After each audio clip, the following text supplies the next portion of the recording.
Hello, I'm Javita Lee, Policy Director for Advance Carolina, and this is Advance Notice. As a show committed to educating the community about politically motivated aspects of our society, we feel it is necessary to make sure we are informed with the most factual information regarding all situations that impact our democracy. This historical international religious conflict has elicited response from leaders across the world, including here in North Carolina, where last week, Lieutenant Governor and Republican candidate for governor Mark Robinson held an unprecedented press conference while Governor Cooper was out of the country to provide remarks in the conflict. This was met with critique from members of his own party, most notably his colleague on the Council of State, Treasurer Dale Falwell. Why is this conflict significant to North Carolina? And why is it important for us to know about what is happening in the Middle East and North Africa?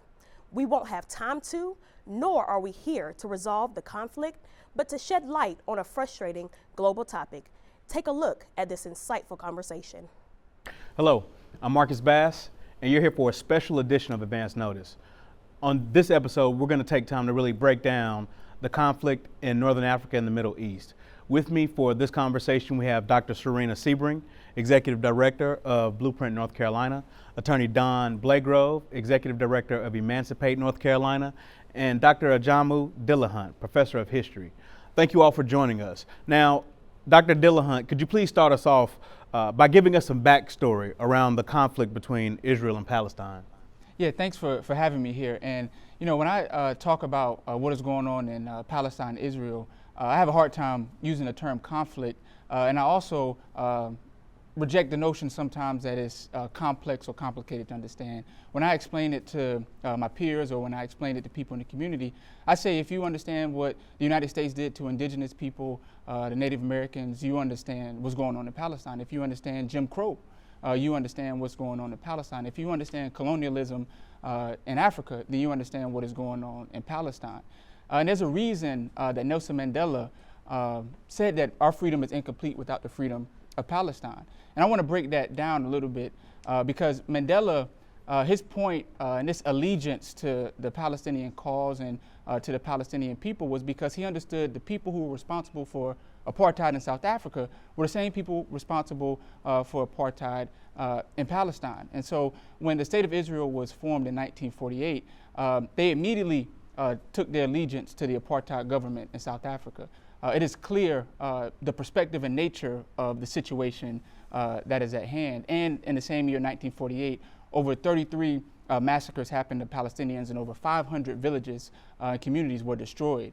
And so I believe that it's really straightforward in terms of what has taken place, the occupation, and that there has long been a resistance to it. And there's a difference between Zionism and Judaism, and Zionism is an extension of what so many African Americans oppose in apartheid South Africa.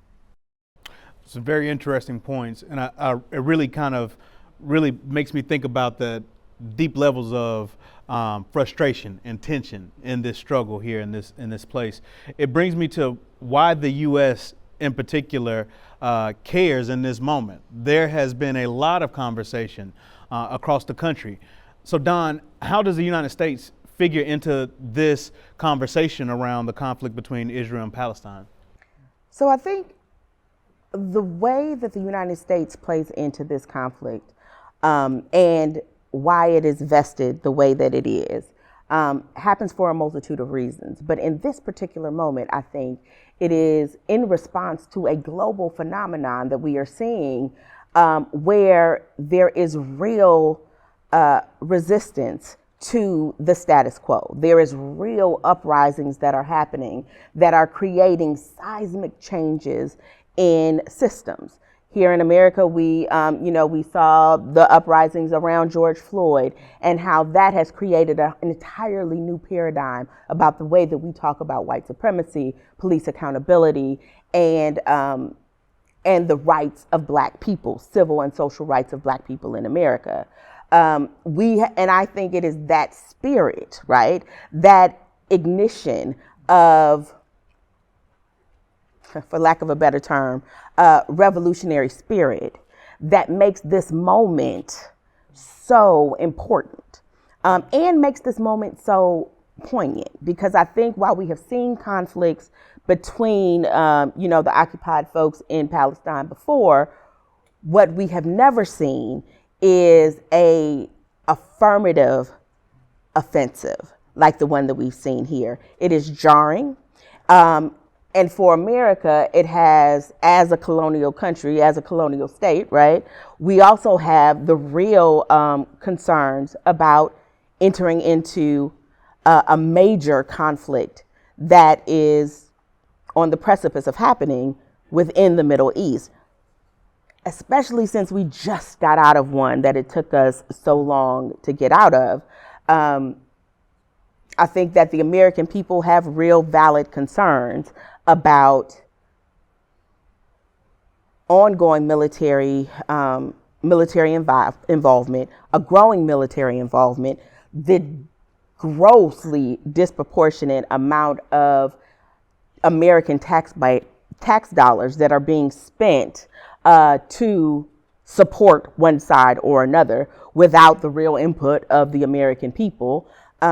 We know from the protests that we've seen, from the responses, that there is a strong level of support, not just for the Jewish people, but also for Palestinian people.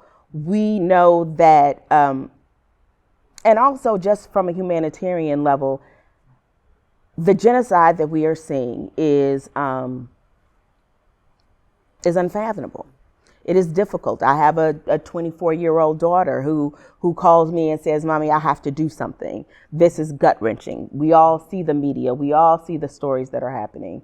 We are all seeing these images that are coming out, and just the lack of, just the loss of life is something that is gut-wrenching, and it is difficult to deal with. And as Americans, we know that we have an outsized amount of power on the international stage, and what we do with our power in this moment, we are all complicit in.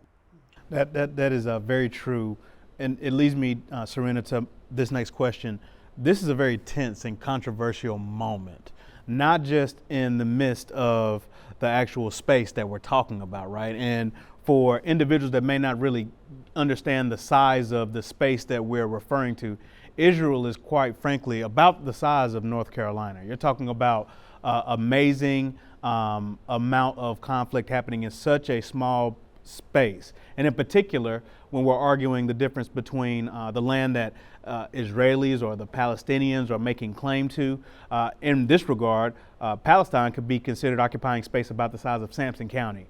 And so for individuals that are really trying to watch this on TV, they may not see some of the nuance. And I think Don alluded to some of the tense moments, but what are other important things we should know about the situation, Serena?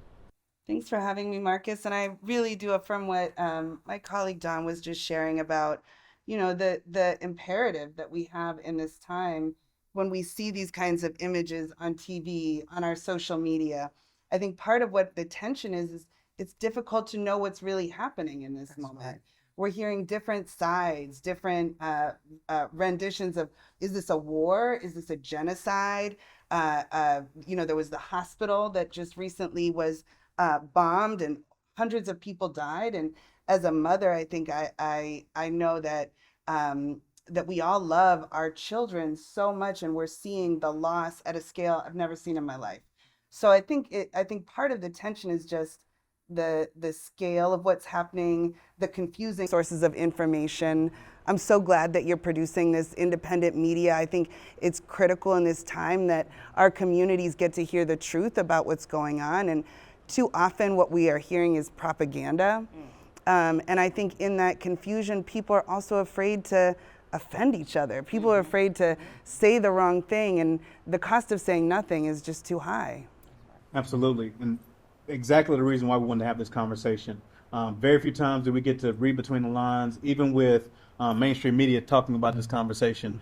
We don't really get to the impact of blackness. How does it impact the most marginalized folks in this country when we're talking about the most marginalized in other countries, even in these moments of tense conflict? Which brings me back to you, Don. America has its own history of colonialism. You alluded to that in your response, and in some ways could be akin to an apartheid system. Could you talk to us about how the differing responses of conflict in both spaces kind of equate to this moment that we're in now? Well, I think that there is strong similarities and strong parallels between the struggle for liberation that Black folks have been fighting in America since its inception, and what we are seeing happen with the Palestinian folks and the Palestinian people. Again, there is no good guy, there is no bad guy, there is no villain. What we have to do is take the time to truly look at not just what they are saying to us, but what we are seeing with our own eyes.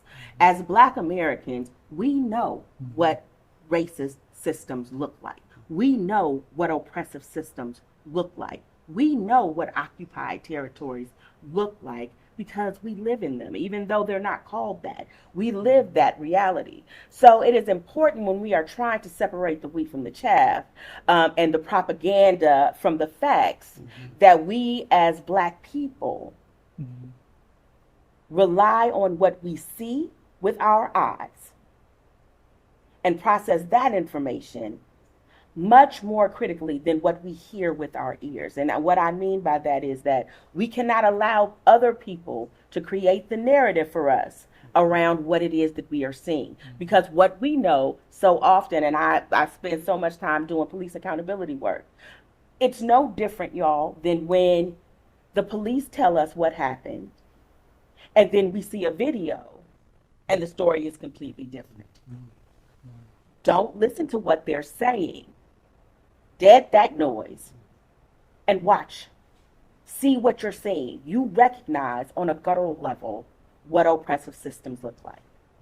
We know it when we see it. Acts of aggression and retaliation are becoming more commonplace. Yeah. So what does solidarity mean in a time like this?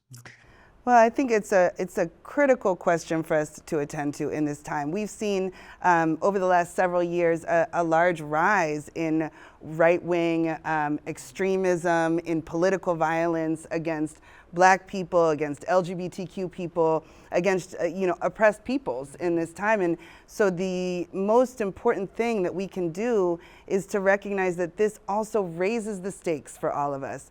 That as we seek to stand on the side of oppressed peoples globally, that at home we also know that we face real dangers from people who will seek to exploit this polarized moment in ways that don't benefit those of us who are already experiencing oppression on the basis of race. And I think what we have to do is call each other in, because the reality is that there's more of us than these very loud voices would suggest.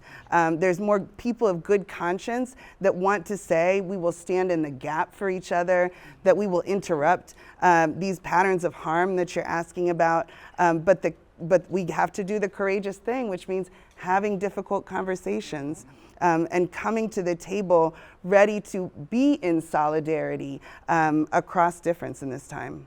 Perfect. John, is there anything you think you want to add? No, I think Serena summed it up very well. I think that we have to make sure that we are rooted in the past, and that our community comes from a very specific type of tradition.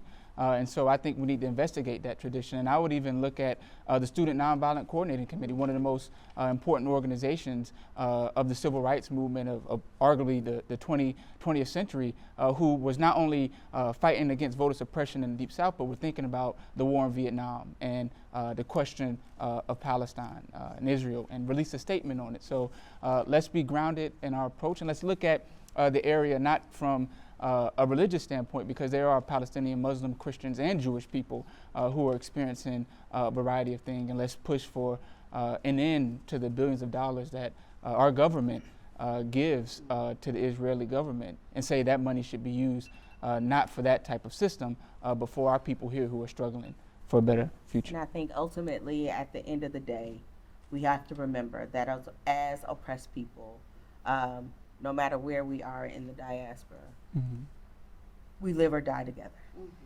And our freedom is intertwined in a way that cannot be that cannot be parsed, that cannot be separated. So until we are all free, none of us are free. I think there is a intersection between individuals that are digesting this type of content and individuals that are digesting content that may not directly speak to the truth, but more so at an angle to elicit violence, to elicit fear. That same fear that has stoked racism and racist intentions at polling sites. And I know, Serena, you have spent a lot of time engaged in researching these elements. What does this current situation show to us or tell us about how we need to be prepared in 2024? I think that what we're talking about here ultimately is the question of democracy. I think that in this time, when we look globally or we look right here in North Carolina, what we see are threats that are coming in to interrupt the power of people to elect the representatives of their choices and to hold those representatives accountable. And they do that in a few ways. They do that through stoking divisions. They do that through good old-fashioned racial terrorism, which has always been a political strategy of white supremacists, specifically here in the South. And I think that the potential, if we don't acknowledge the relationship between what is going on in Israel and Palestine and what is happening in our elections here, is that we miss an opportunity to stand together against a threat that will, frankly, undo the integrity of our very system of democracy. And we thank you for spending a few free minutes of your time with us for this very important conversation.